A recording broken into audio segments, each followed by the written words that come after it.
What's on tap for the next 12 months for MoonGate? I know you're traveling all around the world. You're really experienced in these B2B plays and these massive corporations, which takes a long time, but that's some of your IP, I would say. What are some of the big corporations you want to land, and what do you think it actually evolves into in the next 12 months? Yeah, so I mean, where I sit, I kind of just focus on two things. Number one, continue to expand our top funnel. As mentioned, we just want to ingest more and more users to MoonGate ecosystem. And second of all, continue to expand our application. So in terms of like the top funnel, I mean, we've, as mentioned before this conversation, we're talking to quite a few like major Web2 brands that are interested in our tech.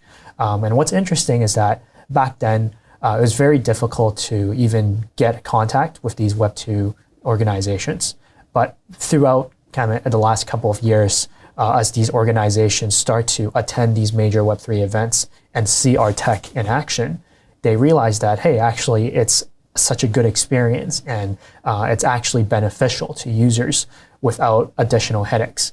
And so because of those interactions, they actually reach out to us. There are a lot of international brands that we're in conversation with, and there's a ton of exciting activations that we're in talks of building with them. I mean, at this stage, it's a bit too early for me to share, but we're super excited about that. So in the next 12 months, we're definitely focused on doing that. That's kind of one of my kind of major items. The second piece, as I mentioned, is these applications. I want to create and incubate these applications such that even by itself, it's a very successful and kind of a real business by itself. But together with the entire MoonGate ecosystem, it would allow it to grow even faster. It can help tap into our millions of user base and just have a really different growth speed versus the average, I guess, like Web3 platform, because I would say the average Web3 applications doesn't have the millions of users that we have. And I think that's where we are trying to play to our advantage of having a massive wide funnel and continue to grow on that. And so it's a very exciting kind of next 12 months for us. And I mean, I'm more excited than ever now that we have launched our token, and now we can kind of focus on actually just building and continue to growing MoonGate. Let's talk about the token and the launch. You know, a lot of Web3 founders are going to be listening here. They haven't launched their token. What can you tell them now that you've done it about a token launch? What are the do's and the don'ts? What are the lessons you learned? What are the things you would do over again? And what are the things you wouldn't do again? And then we can maybe talk about the future of the token, but maybe talk about that. Sure. That's a really good question. I mean, in terms of like do's and don'ts, I think number one, like don't over-engineer the whole thing.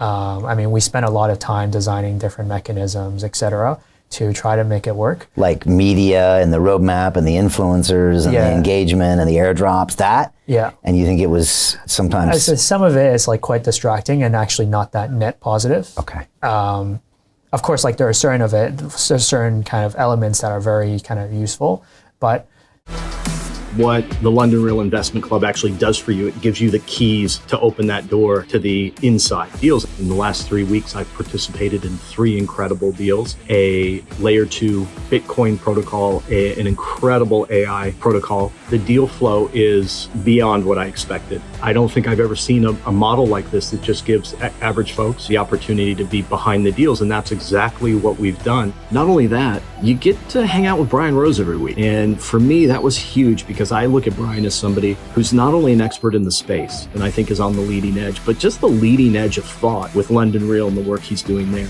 To anyone who's taking a serious look at this, I know it's a big decision. It was a big decision for me and my family, and it is one of the best decisions I've ever made. So I wish you all the best and hope you come join us.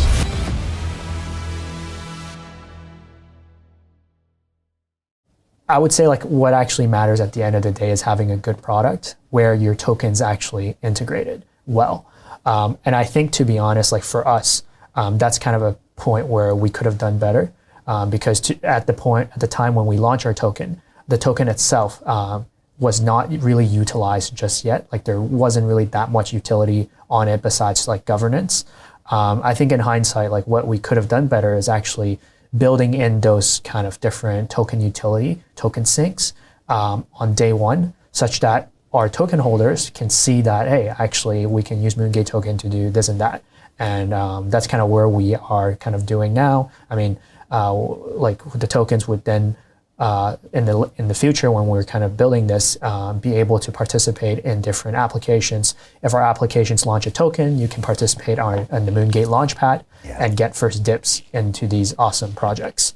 And I think the other kind of key learning point that I have is really don't see like launching token as like the end state, right? Like I know a lot of people are just trying to sprint to that and just think, okay, once I launch token, everything is done.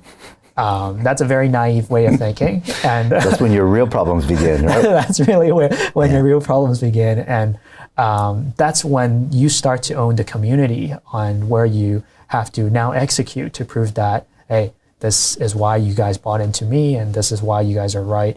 And that takes a long period of time to kind of develop, right?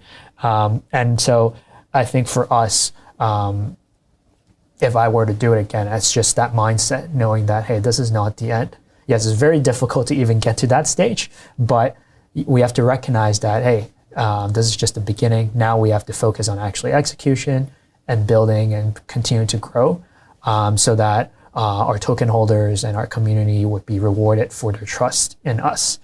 And so that's what we're doing now. That's why we're continuing to build.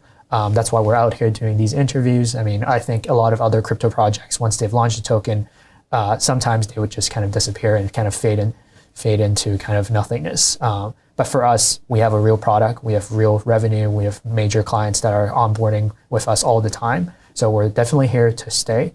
And even though kind of, to be honest, in the short term, our token price have definitely been depressed, I actually think that now it might be a very good opportunity to kind of reevaluate our token and see, hopefully you guys agree with us in our direction and our vision of building a Web3 consumer empire, and see that, hey, we do have that real traction to back that up. To continue watching the rest of the episode for free, visit our website londonreal.tv or click the link in the description below.